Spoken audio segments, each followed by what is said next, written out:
எப்படி பார்த்தாலும் டஃப் தான். யாருக்கு? சேகர் பாபுக்கா? சேகர் பாபுக்கு டஃப் தான். ஓகே. சேகர் பாபு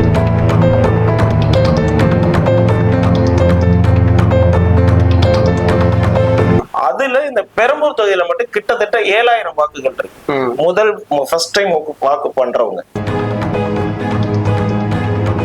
இந்த 1.5 lakh ஓட்டை தான் நீங்க ஸ்பிளிட் பண்ணணும் 4 பார்ட்டிக்கு. அப்போ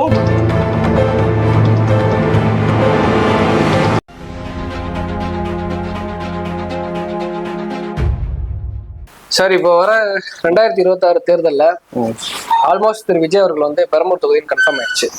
இன்னும் அதிகாரப்பூர்வமா லிஸ்ட் பண்ணல, இருந்தாலும் கன்ஃபார்ம் ஆயிடுச்சு. அவரோட வெற்றி வாய்ப்பு எப்படி இருக்கும்? ஏன் அவர் பெரம்பூரை சூஸ் பண்ணிருக்காரு? அவரோட வெற்றி வாய்ப்பு எப்படி இருக்கும்? இப்போதைக்கு வெற்றி வாய்ப்பு பிரகாசமா இருக்கு.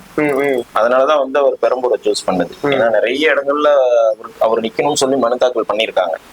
திருச்சி கிழக்கு, அதே மாதிரி மதுரையில, அந்த மாதிரி நிறைய இடத்துல பண்ணிருக்காங்க. பட் பெரம்பூரை சூஸ் பண்ணது காரணம் என்னன்னு கேட்டீங்கன்னா, இங்க அந்த ஒரு டென்சிட்டி, மெட்ரோபாலிட்டன் சிட்டில ஒரு பாத்தீங்கன்னா இப்போ மோஸ்ட்லி வந்து தாவேக்காவுக்கு ஃபேவரா இருக்குங்கிற ஒரு ரிப்போர்ட் நிறைய கிடைச்சு. சென்னையை பொறுத்தளவுக்கு சென்னையில இருக்கிற அந்த 16 தொகுதியில மோஸ்ட்லி தாவேக்காவுக்கு ஃபேவரா இருக்கு அப்படின்னு வந்திருக்கு. அதுல பெரம்பூர் ஏன் இவர் சூஸ் பண்ணாரு அப்படின்னு கேட்டா,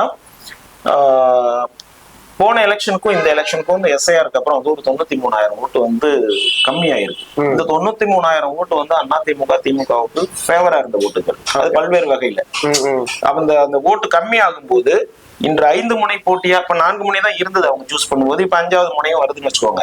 இப்ப 5 முனை போட்டியா இருக்கும்போது போன தடவை 62% வந்து போலிங் இருக்கு. அப்ப இந்த தடவை வந்து இப்ப ஆஸ் பர் எஸ்ஐஆர் இதுல வந்து பாத்தீங்கன்னா 1.98, அதாவது 1,92,000 ஓட்டு தான் ரெஜிஸ்டர்ட் ஓட்டு. 2 lakhs. ஆமா. அப்ப நீங்க அதுல ஒரு 70% போலிங் ஆனா கூட பாத்தீங்கன்னா 1.5 lakh தான் போலிங் ஆகும். இந்த 1.5 lakh ஓட்டை தான் நீங்க ஸ்பிளிட் பண்ணணும் 4 பார்ட்டிக்கு. அப்போ விஜய்ங்கிற ஒரு ஃபேக்ட்ல இதுல வந்து பாத்தீங்கன்னா இந்த முறை வாக்களிக்கக்கூடிய இந்த முதல் தலைமுறை வாக்காளர்கள் இருக்காங்க இல்லையா, அவங்க வந்துமே பாத்தீங்கன்னா கிட்டத்தட்ட 12.5 லட்சம் பேர் ஆல் ஓவர் தமிழ்நாடு. அதுல இந்த பெரம்பூர் தொகுதியில மட்டும் கிட்டத்தட்ட 7000 வாக்குகள் இருக்கு. முதல் ஃபர்ஸ்ட் டைம் வாக்கு பண்றவங்க அவங்க இருக்காங்க. அது போக இந்த 18ல இருந்து 29 வயது வரையும் இருக்கக்கூடிய வாக்காளர்கள் கிட்டத்தட்ட 1,05,00,000 பேர் இருக்காங்க தமிழ்நாடு முழுக்க. அதுல இந்த பெரம்பூர் தொகுதியில மட்டும் பாத்தீங்கன்னா 44,000 பேர் இருக்காங்க. புரியுதா உங்களுக்கு? அப்போ இந்த 44,000 7,000 கிட்டத்தட்ட 50,000 ஓட்டு இதுல இருக்கு. இந்த 50,000 ஓட்டுல கிட்டத்தட்ட ஒரு 30,000 ஓட்டு உங்களுக்கு கன்ஃபார்மா கிடைக்குது. இது போக 20ல இருந்து 50 வயது இருக்கக்கூடிய பெண்கள் ஓட்டு இருக்கு இல்லையா, அவங்க ஓட்டு வந்து கிட்டத்தட்ட 61,000 ஓட்டு இருக்கு. அந்த 61,000 ஓட்டுல ஒரு 20,000 ஓட்டுங்கிறது சாலிடா அவங்களுக்கு வரும்.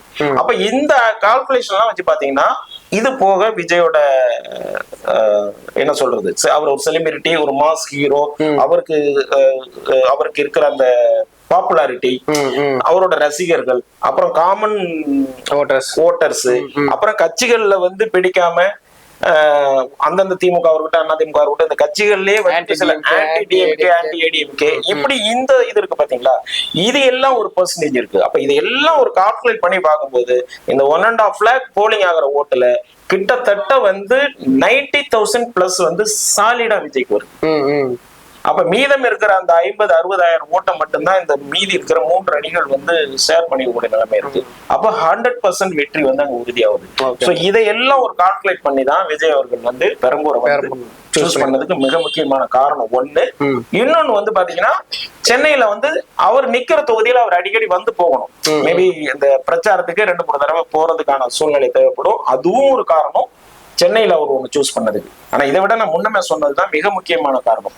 இப்போ அவர் கேண்டிடேட் அப்படின்னா 100% அவர் தான் அந்த சீட்டை கன்வெர்ட் பண்றாரு. அந்த கால்குலேஷன் தெளிவா இருக்கு. இது நமக்கு மட்டும் இல்ல, அது திமுக காரங்களுக்கும் தெரியும், அதிமுகவும் தெரியும். அதனாலதான் திமுகவில் இன்னும் வந்து இப்போ பெரம்பூர்ல வந்து ஏற்கனவே இருந்த ஆர்டி சேகர் வந்து 2 தடவை வின் பண்ணிருக்காரு. இப்ப அவருக்கு பதிலா வேற ஒரு பவர்ஃபுல்லான ஆளை போடலாமா, வேற யாரை போடலாம்னு திமுகவுல இன்னும் ஒரு டிஸ்கஷன் போயிட்டு இருக்கு. அதே மாதிரி அதிமுகவுல சரி அந்த மாதிரி பவர்ஃபுல்லா போட்டாங்க. இப்போ இன்கேஸ் திரு சேகர் பாபு அவர்களே போடுறாங்கன்னு வச்சுக்கோங்க, அப்போ அந்த மாதிரி போட்டாங்கன்னா அவரோட வெற்றி வாய்ப்பு எப்படி இருக்கும்? எப்படி பார்த்தாலும் டஃப் தான். யாருக்கு சேகர் பாபுக்கா விஜய்? சேகர் பாபுக்கு டஃப் தான். ஓகே. சேகர் பாபு அவ்வளவு நீ யார போட்டாலும் அவ்வளவு ஈஸியா அங்க நெருக்கத்துக்கு போக முடியாதுங்க. இது பரவலா உள்ளதுதான். நீங்க ஒரு சாதாரணமா இப்ப ஒண்ணு இல்லைங்க. இப்போ போன தடவை ஆதி சேகர் ஜெயிச்சார் இல்லையா, அவருக்கு ஆப்போசிட்ல நின்னது என்ஆர் தனபாலன் சொல்லி அந்த ஒரு கட்சி வச்சிருக்காங்க இல்லையா, என்ஆர் தனபாலன் அதிமுக கூட்டணியில அவர் தான் நின்னாரு. அப்ப வந்து பெர்சன்டேஜ் திமுகவுக்கு ஜாஸ்தி இருந்தது. கிட்டத்தட்ட 59% வாங்கி வின் பண்ணாங்க. பட் இந்த தடவை அப்படி அது மாறாது. இப்ப விஜய்ங்கிற ஒரு ஃபேக்ட் அங்க நிக்கும் போது அவ்வளவு ஈஸியா நீங்க அந்த டஃப் கொடுக்க முடியாது. இப்ப நான் சொன்னேன் ஒரு மேத்தமேட்டிக்ஸ். சோ இது வந்து பெருசா அங்க ஒர்க் அவுட் ஆகும். சேகர் பாபுவே நின்னா கூட ஒரு பின்னடைவை தான் சந்திப்பாரு. எனக்கு தெரிஞ்சு அங்க நிக்க மாட்டாங்க, வேற யாராவது தான் நிறுத்துவாங்க. அவங்களுக்கு தெரியும் அது. இது மாதிரி ஒரு வெல் நோன் செலிபிரிட்டி நிக்கும் போது அங்க ஒரு சாதாரணமான கேண்டிடேட் தான் போடுவாங்க. அவங்களுக்கு அது வெற்றி வாய்ப்பு தெரியும். ஓகே, பாப்போம், பொறுத்திருந்து பாப்போம்.